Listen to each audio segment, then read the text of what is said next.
Hablemos con José Salazar. Él es analista político y experto en gestión de crisis, sobre estos resultados y sobre todo sobre la desafección, la desilusión del peruano de a pie respecto a su clase política y la percepción que también lo han recogido las encuestas de que la corrupción ha perforado todas las instancias, que prácticamente estamos en manos más parece de bandas que de partidos políticos dedicados a trabajar por las necesidades de quienes los eligieron. ¿Cómo estás? José, buenas tardes, bienvenido.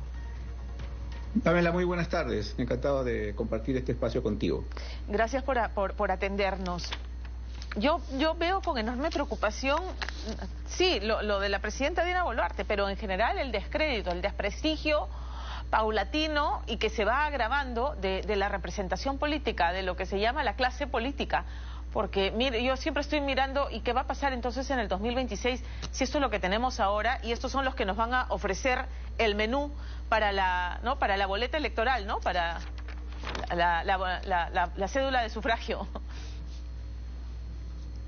Sí, mira, yo comparto el sentimiento de frustración tuyo y en general yo creo que lo que reflejan las encuestas es bastante desánimo, ¿no?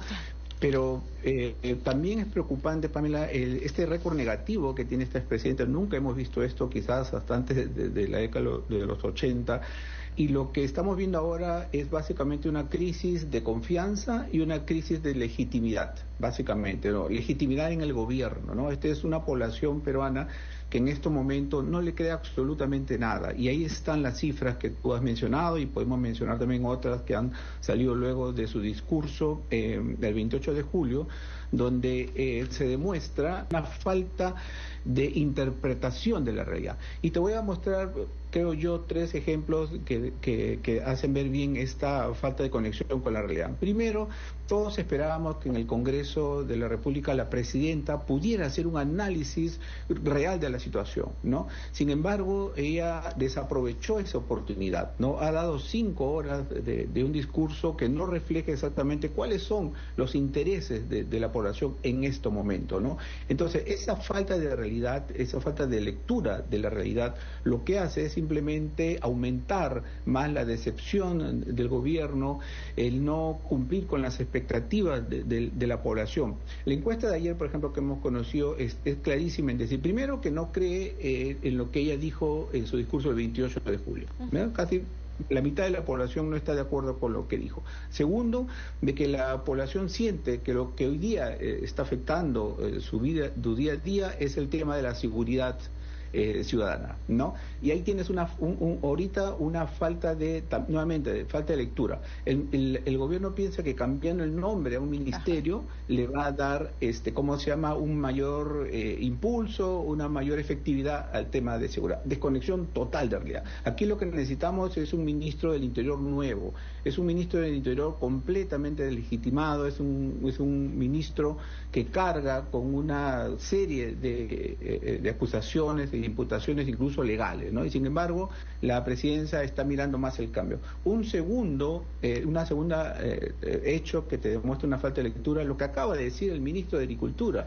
En el Perú no hay hambre, ¿no? Se come, y además, contundente, en todas partes del Perú se come contundente y la inseguridad ciudadana alcanza el 51% de los peruanos. La pobreza extrema está en el orden del 5% según la ONU, ¿no? Y peruanos en una situación de hambre, de inseguridad grave, alimentaria grave, alcanza el 5% de la población. Totalmente. Y luego trata de corregirse, ¿no?, al decir que él no come en la tarde, en la noche, ¿no? Él no cena. Por tanto, todos los peruanos no debemos cenar porque para él el desayuno y el almuerzo son los 2 alimentos que tiene. Desconexión con la realidad, desconexión con la situación real de la pobreza que existe. Ni siquiera tenemos que irnos, Pamela, al interior de nuestro país. Basta hacer un recorrido por las zonas, ¿no?, periféricas de nuestra capital para ver y conocer cómo las ollas comunes todos los días, las madres tienen que salir temprano a buscar un alimento, el más barato, ¿no? Pedir y rogar que la municipalidad les pueda dar alimentos para poder solventar la alimentación de muchos peruanos acá cerca, ¿no? Entonces ahí tienes 2 claros ejemplos. El tercero, yo te diría, es la ausencia de este discurso yo te diría más bien cómo el discurso con la corrupción se ha desvalidado tanto, ¿no? Desvalorado tanto, ¿no? Porque es uno de los mensajes que siempre la presidenta suele decir y tal.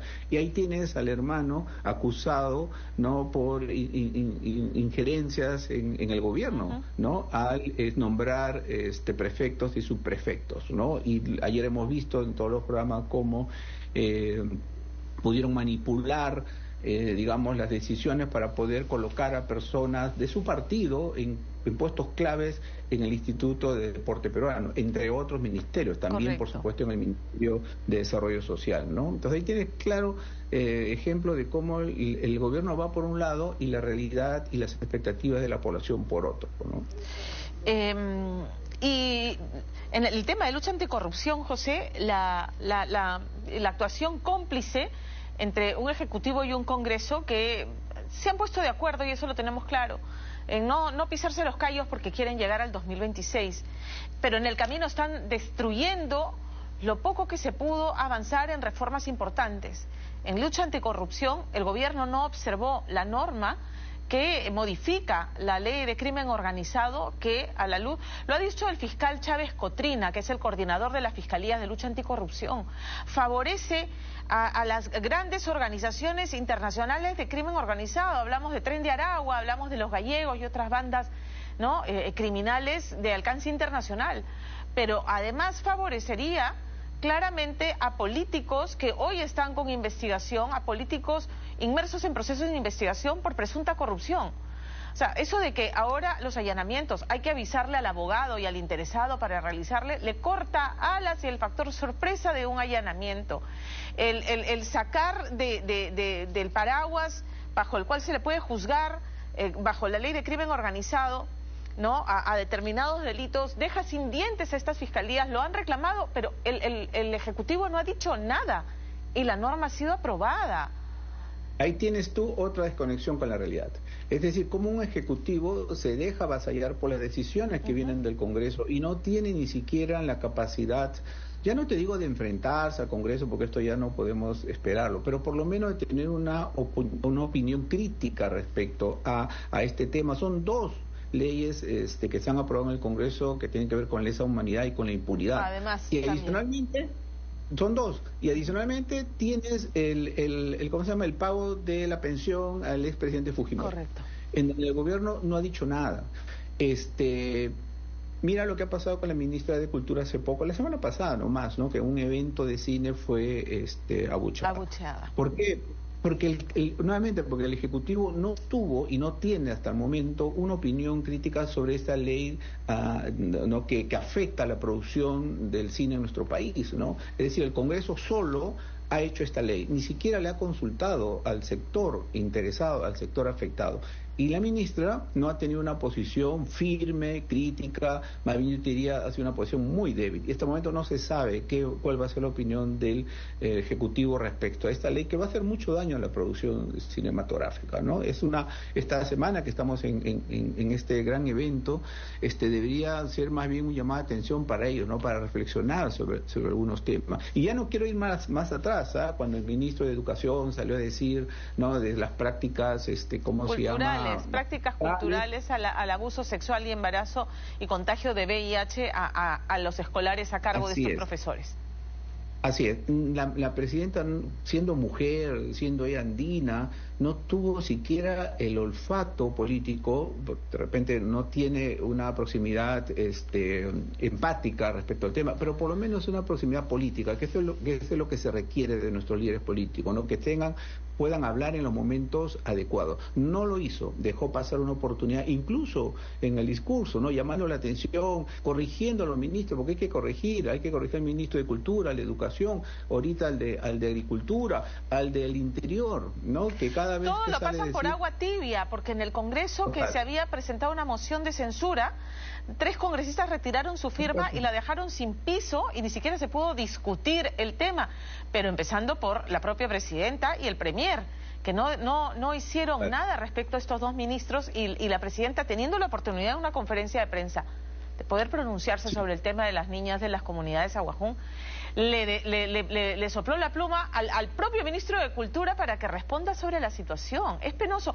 ¿Cómo nos coloca, retomando mi inquietud inicial, esto es el Ejecutivo, pero no están mejor parados los líderes de los llamados partidos políticos? Entonces, ¿cómo nos deja toda esta situación de desafectación, de descrédito, o sea, de un peruano totalmente incrédulo, ya no le cree a sus autoridades y a sus representantes? ¿Cómo nos deja hacia el 2026? O sea, ¿qué puede ocurrir si el elenco estable va a estar ahí en nuestra cédula de votación? Sí, mira, yo me temo mucho de que estas cifras impactan a la población, pero no impactan a los políticos. Es decir, ellos sienten, por estar viviendo en esta realidad paralela que hemos conversado al inicio, yo creo que estas cifras ellos no la van a tomar en cuenta, no la van a asumir como un llamado de atención. Creo que tienen una coraza muy fuerte, básicamente por los intereses personales e intereses partidarios que tienen en el Congreso. Entonces, y por supuesto en su afán de mantener a la presidenta, claro, ¿no? Cada tiempo, las pocas veces que la presidenta ha salido a los medios nos ha recordado que ella se va a quedar hasta el 2026. Esta es una sentencia con la cual vamos a vivir, y es una sentencia con la cual está de acuerdo el Congreso, de modo que yo no veo mucho, Pamela, que por lo menos por el lado del Congreso pueda haber algún interiorización de esta cifra y de este malestar, esta desafección, esta falta, ¿no?, de guía, de rumbo, hacia dónde va el país, porque el otro tema que nos refleja estas encuestas es una total ausencia de liderazgo político en nuestro país. No tenemos, ni siquiera por el lado ejecutivo, por supuesto, menos por el lado, ¿cómo se llama?, del Congreso. Ya ves al presidente del Congreso inaugurándose con casi 67% de esa aprobación. Correcto. Por los hechos que acabamos de conocer. Entonces hay una falta, yo creo, de entendimiento de lo que está pasando en el país, y me temo mucho que va a ser la situación con la que vamos a llegar hasta el 2026, lamentablemente. Y que un candidato de los extremos que tantos años nos hace, ya sea de la derecha o de la izquierda, venga con un discurso absolutamente disruptivo, ¿no?, aparentemente disruptivo, para querer violentar el orden democrático, y eso sería muy grave, ¿no? Sí, totalmente. Y mira, la vez pasada yo escuchaba al doctor Ernesto Blume, hoy convertido en abogado de la presidenta, lo cual a mí me llama mucho la atención, siendo él un magistrado que viene hablando y diciendo lo que necesita la presidenta es un asesor de imagen. No, Pamela, la ministra no necesita un asesor de imagen. Lo que hay que cambiar es la realidad. Un asesor de imagen puede ser excelente, pero si el producto, si el servicio que se brinda es malo, ¿qué vas a ofrecer? Por más maquillaje, ¿no? Entonces, exacto, por más maquillaje que le pongas, o cambio de look o lo que fuera. Y dicho sea de paso, mira, no sé si has notado, pero ha desaparecido el vocero de la presidencia. Exacto, ya no lo vemos. Ya no hay. Entonces, en términos de comunicación gubernamental, en términos de comunicación política, hay también un retroceso, ¿no?, como lo hay en otros sectores, lamentablemente, ¿no? Pero nuevamente, con buena comunicación política tú no vas a corregir un mal gobierno. Hay que corregir el gobierno para comunicar mejor, ¿no? José, te agradezco mucho haber estado con nosotros aquí en Contacto. Gracias a ti, ¿no? Buenas tardes. Buenas tardes. 12:51. La congresista de Perú Libre, María Agüero, ha sido acusada de recortarle el 10%